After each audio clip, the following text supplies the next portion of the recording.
full moon eclipse, March 13th, 11:55 p.m. Pacific Daylight Time at 23 degrees Virgo, 57 minutes, basically midnight. And then the next day on March 14th, Mercury goes retrograde. So eclipses are formed when a full or new moon happen really near the nodal axis. So the nodes are at, about 27 degrees Virgo Pisces, and here we have the full moon at 24 degrees.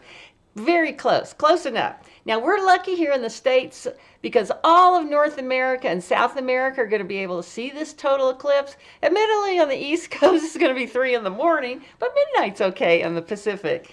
Now, think of an eclipse as being like a super strong full moon. And during this time, it's going to be a bright full moon, then it's going to get dark, and then it's going to become bright again.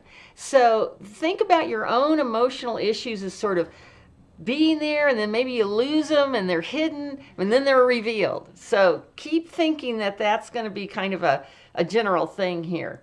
Now, eclipses can be in effect for up to about 6 months, and I see them as affecting the collective and society a little bit more than the individual. But certainly if you're a Virgo Pisces, especially in the later degrees, or one of the sister mutable signs, Gemini, Sag, then you are going to be feeling this personally.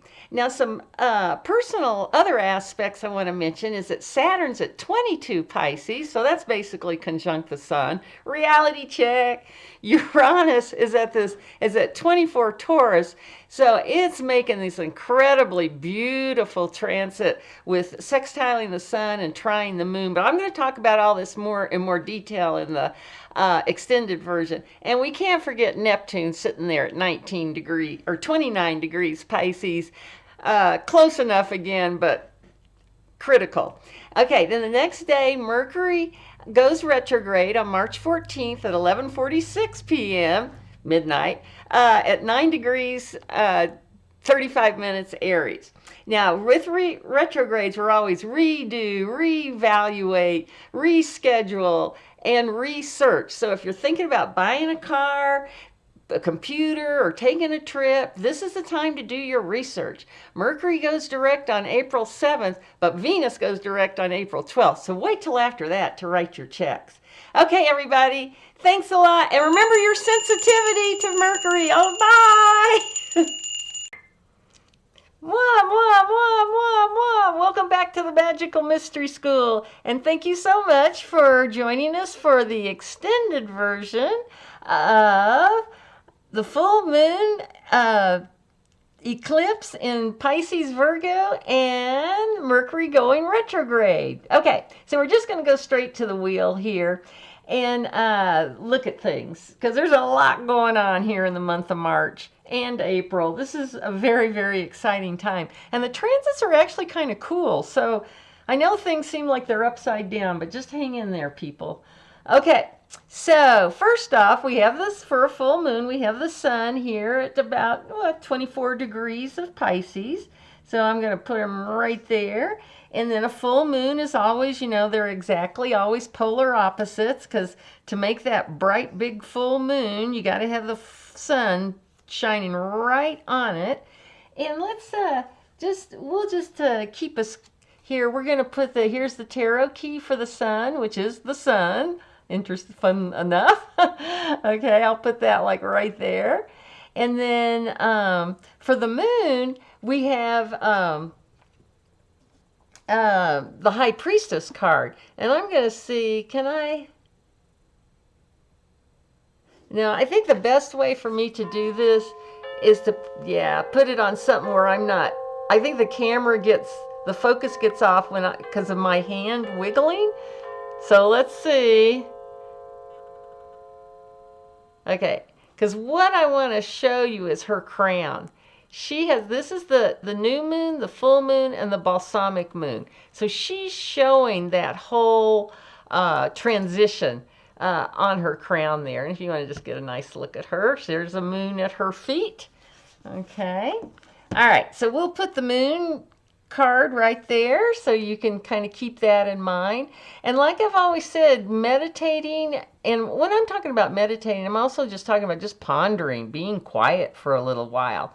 So, you know, if you want to use these tarot keys to help you, they will help focus your mind. Okay, now we also have right here, these are at 24, but right at 27 degrees, we have the North Node in Pisces. And we have the South Node in Virgo, because they're always an you know, we call it the nodal axis. They're always exactly opposite one another. So that's what I meant by that's what makes the eclipse, is that we have a full or new moon very, very close to the nodal axis. Okay. Because that creates the shadow and all that kind of stuff. Now, South Node, remember, is kind of the stuff from the past that we kind of want to let go of.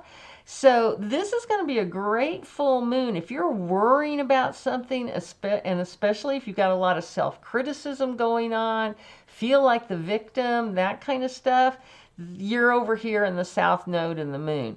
So get yourself focusing more towards this North Node here. Let yourself think about, you know, with Pisces and Virgo, we can start thinking about, you know, what's sustainable? How can we be minimalistic in our impact on nature? And with Pisces, we've got to, you know, we can really have faith in the universe, that the universe is going to get us through here. And this is also a polarity for health. So Virgo, we've got intestines, just the general gut area in general. And then in Pisces, we've got our feet. So if you've got corns on your toes and a little upset tummy, that may be what's going on here too. Okay. So just remember, these are the things we want to keep in the past. We want to feel complete about that, and really think about, what do we desire for the future?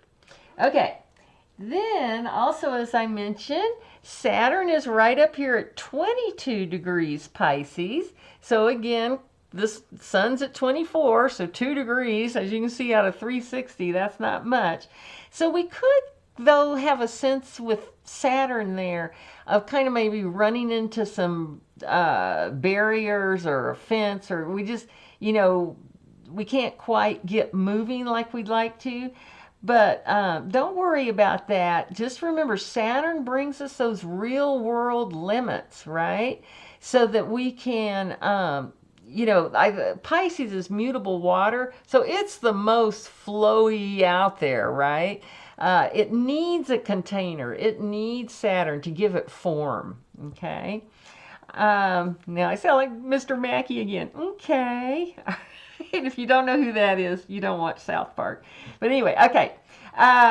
Also remember, with Saturn, we can also be dealing with some addictions too, and with this polarity.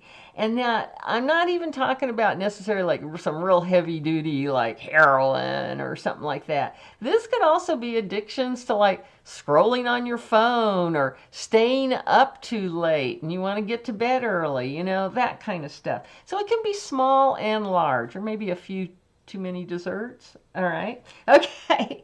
And when I see Saturn there, I'm also thinking then Mars down here in Cancer. And you guys, I've been talking about this transit, but just remember, with all these planets going retrograde, they're stationing. And remember, station means that's when they stop before they go retrograde or direct. That gives them a lot of power, and it's slowing stuff down. So that's why this Mars-Saturn trine has been going on so long, with Mars going retrograde and now direct. Okay, so, but they're still, Mars is at 18 and Saturn's at 22, so that's definitely within orb, that's for sure. Now, I wanted to show you, I've mentioned this signature of the architect, and here we've got it going on again here. So if we think of, you know, and the architect is basically a 30-60 triangle.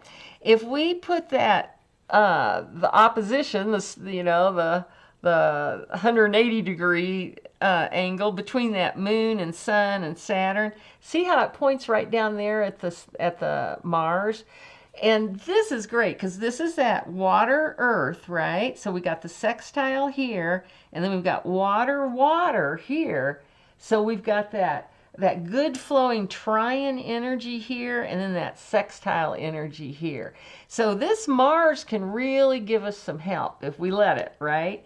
So that can be really helpful to helping us focus more on this, the future. Now, the other one I want to talk about, kind of along the same lines, is we've got Uranus here in Taurus, which is Earth fixed, and it's at 24 degrees. So everything is like these last 10 degrees of this, hooking into these signs here. So here we've got, okay, Earth, water, right? So that's that sextile. Uranus is sextiling the Sun, Saturn, node, all that area in there. And then we've got Earth, Virgo, Taurus. So we've got a trine. So we've got the exact same thing going on here. I just flipped my triangle over.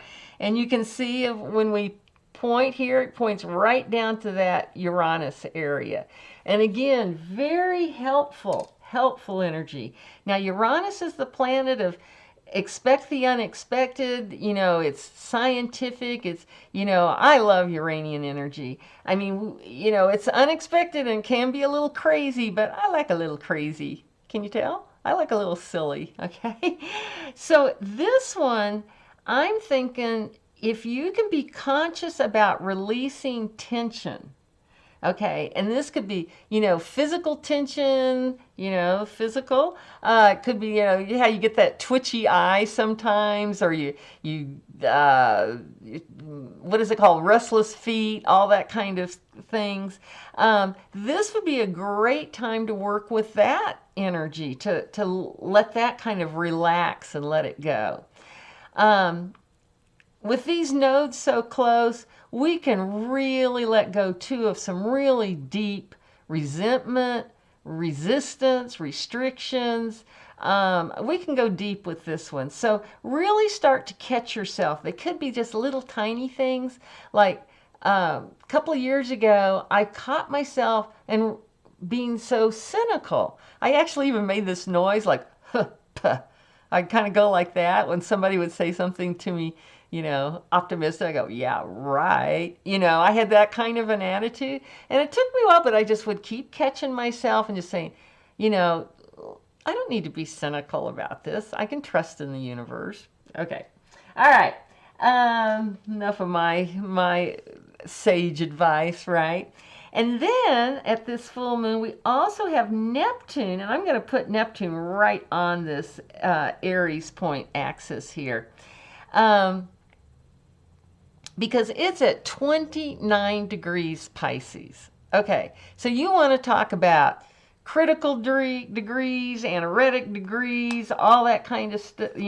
That's what anaretic degree is, the 29th degree. But this is the 29th degree of the whole zodiac. So we are really, getting out there at the edge of the universe. Basically, it's for this cycle, okay? And with, Neptune conjuncting the North Node, I think that's March 11th. And Neptune will be going into Aries on March 30th. But be prepared with this combination again. You could run into some time warps where like things are going way too fast or way too slow, things like that.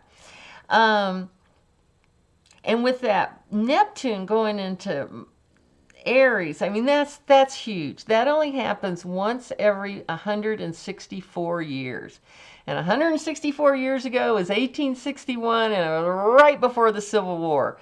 So, yikes stripes. Let's just hope if we do have any kind of conflicts that we can do it through our voices instead of being physical. But anyway, so again, this is a real end to the cycle.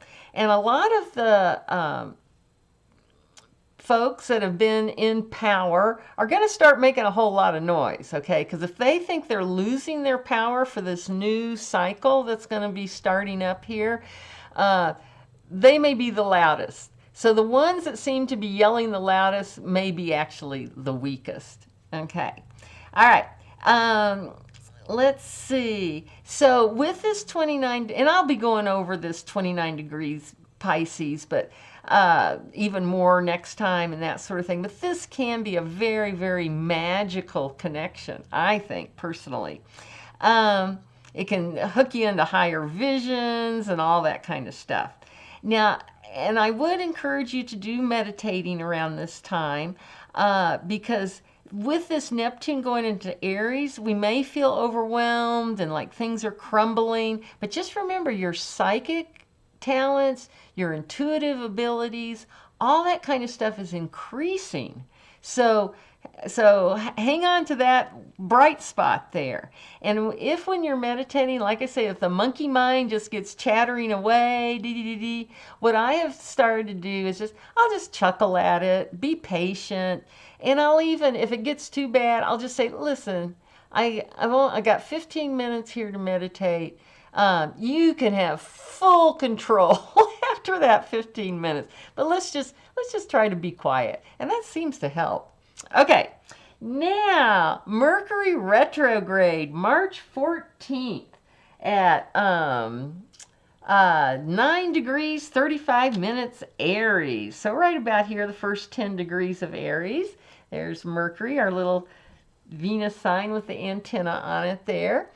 And she's also on 14th, it's going to be on 11:46, so basically midnight Pacific Daylight Time. But we can't really talk about Mercury going retrograde without Venus. And because Venus is following, these two planets are basically working together right now with being retrograde and basically in the same spots. So as you can see, so both these planets have come in, they went through Pisces, they went over that same 0 degrees Aries, they went into Aries, and really right about 10 degrees, both of them are going to turn around, they're going to go back into Pisces, go over that 0 Aries again, all these planets, right? And when it goes over that Aries point and gets into that 20 degrees, it's going to be activating Uranus, it's going to be activating Mars, and I'm going to put Venus and Mercury right here. This is crazy how much stuff's going on here. This is unusual, folks, okay? Don't forget Pluto up here, our big heavy, right? He's about at 3 degrees Aquarius, but remember, that's that air, fire, that's that sextile. So as these planets go back and forth over this 0 degrees Aries point, they're sextiling Pluto also. So just keep that in mind. I mean, we've got trines and sextiles all over the place. It's crazy. Now, I wanted to show you this because I did write this up for you guys. And you're happy. I'm happy for you to take a screenshot of this.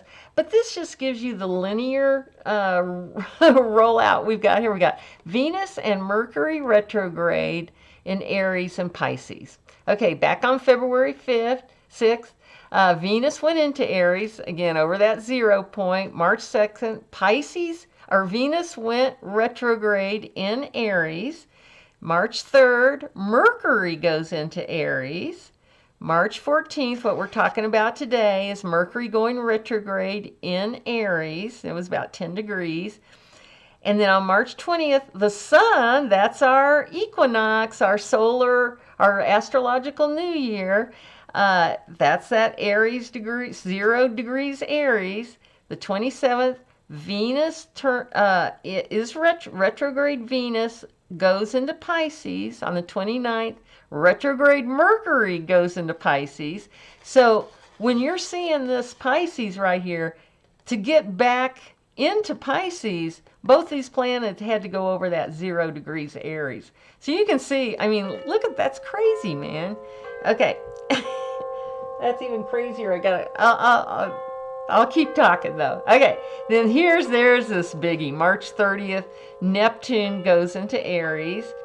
And then just to finish it out, well, like I said, I'll be talking about this more as we go forward in the future.